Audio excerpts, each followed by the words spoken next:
Alcohol affordable बना। रोहतास के पुणे में एक ट्रेजेडी होती है अवैध शराब की वजह से। Some had major medical complications, in fact deaths also. और जब भी ये मामला आता है अवैध शराब वाला, it is always working class या फिर लेबर क्लास। ऐसे बहुत से केसेस पहले भी आए। रीजन क्या है? जो लीगल शराब होती है या फिर जो वैध शराब होती है, उसमें क्या होता है? एथेनॉल होता है। तो एथेनॉल है वो सेफ है आपकी ह्यूमन बॉडी के लिए। लेकिन जो अवैध शराब होती है उसमें क्या होता है? उसमें होता है मेथेनॉल। और मेथेनॉल आपकी बॉडी के लिए बहुत डेंजरस है। इसीलिए लोगों को मना किया जाता है कि आप अवैध शराब मत लीजिए। आप सोचेंगे मेथेनॉल में ऐसा क्या ही है? जब आप अवैध शराब जिसमें मेथेनॉल मिला है आप कंज्यूम कर रहे हो, वो लीवर में जा रहा है। लीवर में वो मेथेनॉल कन्वर्ट होता है फॉर्मेल्डिहाइड में। फॉर्मेल्डिहाइड से फिर वो बनता है फॉर्मिक एसिड में। अब जब वो फॉर्मिक एसिड में बन जाता है तो क्या होता है?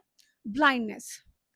और अगर हाई डोज ले लो उस मेथनॉल की, कंजम्पशन जब ज़्यादा कंज्यूम कर लो या फिर बहुत ही हाई डोज डाल दी जाए मेथनॉल की उस शराब में, तो डेथ भी हो जाती है। रिटेलर्स इसलिए करते हैं क्योंकि उन्हें पता है कि वर्किंग क्लास थक हार के आएगी, and just to forget their physical pain usually, या फिर जो भी क्रॉनिक पेन्स होते हैं, फिजिकल पेन होते हैं, लेबर क्लास उसे बुलाना चाहती है।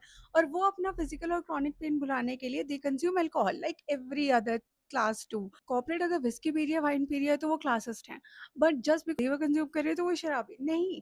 वो भी अपना पेन भुलाने के लिए सब कुछ कर रही है। एंड इसी चीज के लालच की वजह से, क्योंकि लेबर क्लास ज्यादा है, तो व्हाट रिटेलर्स डू, वो मिक्स कर देते हैं मेथनॉल। और उन्हें पता भी है कि this is injurious to health, मौत भी हो जाती है इसकी वजह से, बट स्टिल दे से कि हम जान के थोड़ी ना करते हैं। बट सर, अगर आपको पता है मेथनॉल के क्या साइड इफेक्ट्स हैं, उसके बाद भी आप ये कर रहे हो, तो आप जान के ही कर रहे हो। 24 पब्लिक हेल्थ एनालिसिस के अकॉर्डिंग 40% इलिसिट लिक्विड मिलता है मार्केट में। मतलब 40% से ज़्यादा जितना भी आप शराब देख रहे हो, वो सारा मिथेनॉल वाला है। क्योंकि गरीब तो अफोर्ड कर नहीं सकता ये एक्चुअली वैट शराब, क्योंकि वो तो टैक्सेस के साथ आती है और वो शराब महंगी होती है। तो इसलिए रिटेलर्स जो है उनका फ़ायदा उठाते हैं और वो शराब एक्चुअली में इलिसिट लिक्विड बना के, मतलब अवैध तरीके में उसमें मेथनॉल वगैरह मिक्स करके, वो उन्हें सस्ते दामों में बेचते हैं। और गरीब भी ले लेता है क्योंकि उसे भी पता है कि this is injurious to health, but still they take it because उनके पास कोई ऑप्शन नहीं है। एंड ऐसा भी नहीं है कि सरकार के नाक के नीचे से ये सब कुछ हो रहा है। एक्चुअली में एक नेक्सस है पुलिस और माफिया का। हर महीने उन्हें पैसे पहुंच जाते हैं, पुलिस भी इसके बारे में ज्यादा इंटेरोगेशन नहीं करती। और अगर इवेंचुअली सरप्राइजिंगली कोई ज्यादा इंटेरोगेशन करे भी, तो कुछ टाइम के लिए लोगों को दिखाने के लिए उन्हें अंदर कर दिया जाता है और कुछ टाइम तक छोड़ भी दिया जाता है। सरप्राइजिंगली ये जो मिथेनॉल मिक्स कर रहे हैं ना, ये सब कुछ मिलावट में, वो उसकी सप्लाई ही इतनी हाईली रेगुलेटरी है कि ऐसे नॉर्मल बाजारों में नहीं मिलता मिथेनॉल। तो इतना इजीली 40% का मार्केट कवर करा हुआ है उस शराब ने, वो मिथेनॉल कैसे मिल रहा है?